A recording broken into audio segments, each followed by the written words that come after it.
sa isang katapon dito sa desierto, sa umay na bagay kagabayawon ng anak sa tao.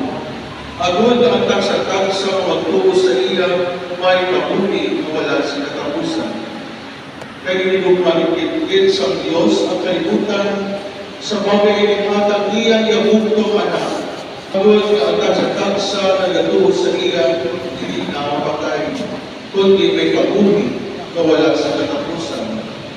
Kaya ang Diyos wala magpadala sa iya anak sa kalibutan sa paghukom sa kalibutan, kundi sa pagluwas sa kalibutan. Ang Ebanghelyo sa Ginoo. Naglawag ka ang Ginoong Jesucristo.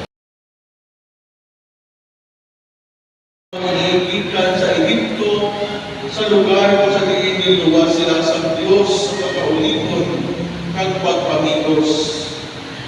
Bawal sa kabutay sa taladon, wala sila sa talang-alanon pag-tubig. Luwas lamang sa kalanon na wala sinaka, nagkulumulong ang mga iling. Nagreklamo kag nagpapasol na nagasiling. Nakamalangin pagbuhat ninyo kami halin sa Egipto, agod magkalamatay sa siling ni Siyempo. Sa tingin wala kami si kalanon pag-tubig. Bawal sa kinating pagkamapinasalamaton, nagpaghambal ako sa Diyos. Nagpadala ang Diyos si Matko, kadalitan sa tuwa nila. Nagmadamo mga Israelimon, ang ikagat ang nagkalamatay. Ang pagbisan sa ila kasalanan, ang Diyos wala kaming hapon nagpabaya sa ila. Ganit kinahatagan sila sa Diyos sa paagi sa kaluwasan. Pinaagi sa pagsugo kay Moises, sa pagbibog sa manpog na sawayin, na ikabutang sa pukod, agod na ang isang singko, mga kagat, ang makatulog sa sining, mga ayaw. This sin is a powerful image of how sin brings suffering, but also how God's mercy is always greater than His anger. The bronze serpent lifted up high became a sign of healing and hope. Just like the Israelites, we do sometimes complain, doubt, and turn away from God when life becomes difficult. We start to doubt God, even utter evil words toward God, when our life faces big waves of problems, discomfort, and pain. Some of us even deny the existence of God in their lives. Apat sa biyak sa atong kasalanan, ang grasyang kaayo sa Diyos na nakabilin ni hapon. Ang iyang pagkamaluygon, kapag kamay ugmaon wala nagaiban, bisan pa ang tao makalikod sa iya. Gara siya gihapon nagpabilin ng tampal sa iya pagibukang. Nagahulat sa apon sa pagbalik, na mapailubuson ni nag-aakot sa ato mga sala. Nagainunsod pamod sa mga ini, nagapaayo sa pagkatawaran, kag nagatinuha sa pagpagpod sa atong pagbuhi. God does not leave us in our pain. He offers us healing when we look upon Him with faith.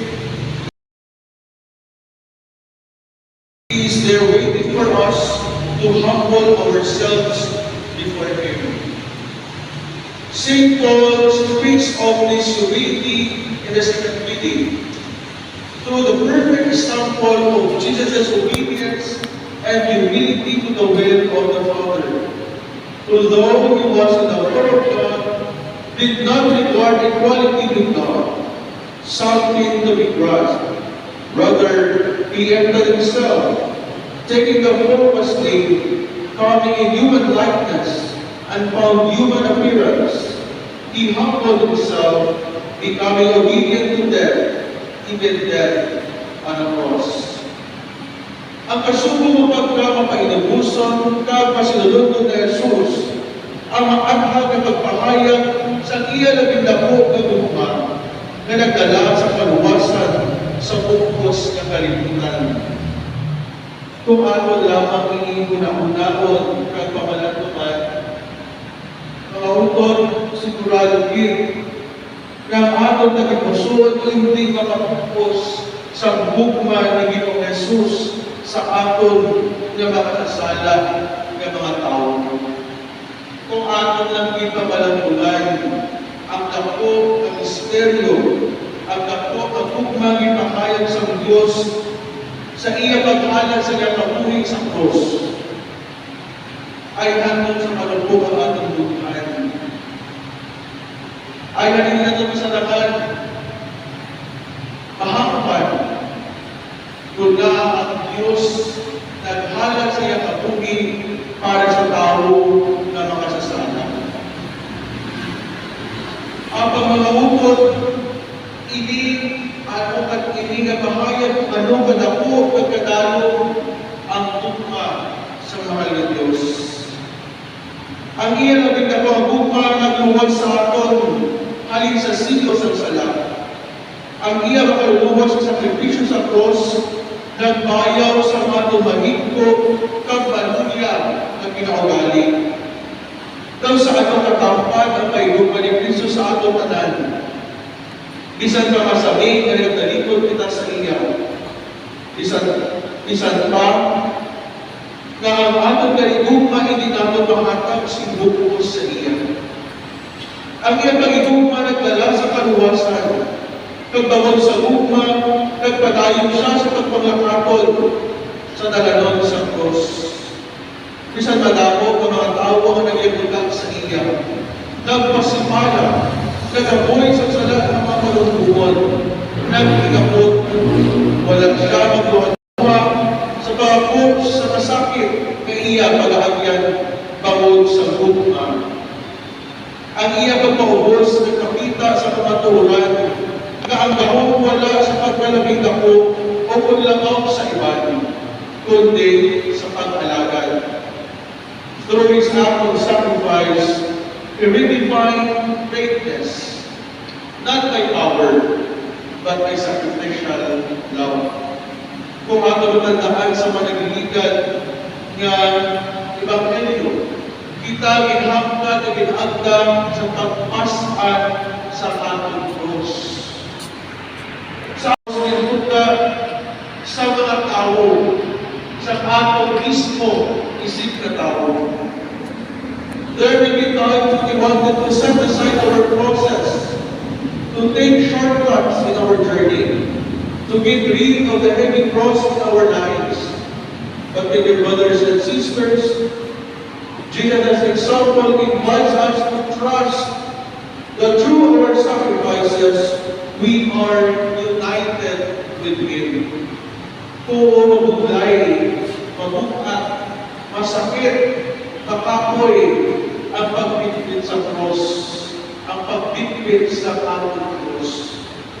Ang pagmamangkod, ang atong tarawon, ang atong mga kusilin, isa pa paagi sa pagbitbit sa kasakit, naging-atyang Jesus sa pagpasan sa cross bangod sa aton. Ang atong kabuglayan hindi malayo sa Diyos. Sa baylo, pinahimo niya hindi nagalan, padulong sa kabuhi na wala sa katapusan.